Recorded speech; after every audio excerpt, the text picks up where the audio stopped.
I came to this court filled with hope. Hope that the questions which had been unanswered for so long would finally be answered.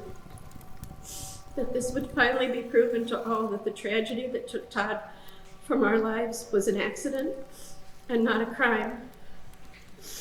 Today, while I stand before you, innocent and wrongfully convicted, I am prepared for the battle ahead.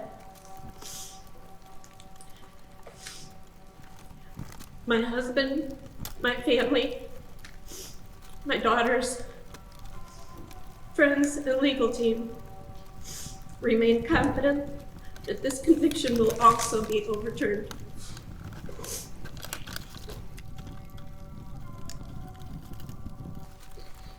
Well, to the family members, first off, I do hope that you have the opportunity for closure.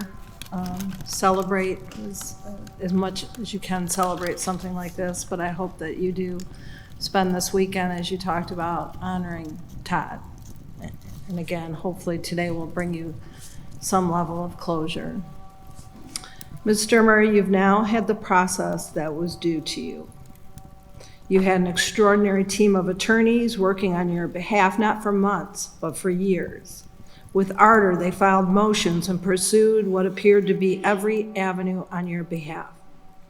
They brought in experts to undermine and contradict the testimony of the prosecution's experts and to bolster the defense theory of the case.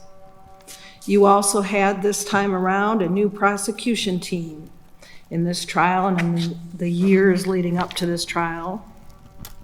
From this court's perspective, this prosecution was diligent, thorough, and zealous, but they also played by the rules and worked under the mantra of seeking justice, not just a conviction.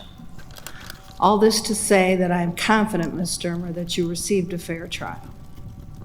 Murder is by its nature a monstrous deed, but the one you've committed is even more gruesome than most. You lit your husband on fire and burned him alive. When he made it out of the house and you had a chance to reconsider your actions, you instead doubled down and ran him over with your car. I cannot fathom the suffering he endured in his last moments of life. And I cannot fathom the damage you've inflicted on Todd's family, his mother, his siblings, now your grown children, his grown children. You lured them out of the house using one of your many labyrinths of lies.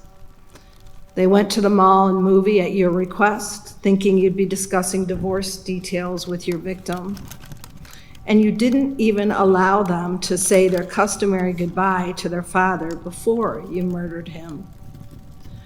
Now they live with not only the murder of their father at the hands of their mother, but the fact that had you not convinced them to leave, you may not have had your window, or at least on that date, to commit your heinous acts.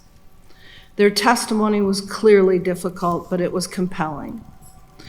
Your sons displayed on the stand the courage and strength of character often associated with those who have endured significant trauma. I use the word sons loosely, as they clearly do not recognize you as their mother anymore. But only a sentence of life without the possibility of parole can protect others from you and deter others from committing like conduct. And only a sentence of life without the possibility of parole can properly punish you for the heinous acts you've committed in burning your husband alive and in leaving your children with that imprint forever. The sentence of the court is life without the possibility of parole,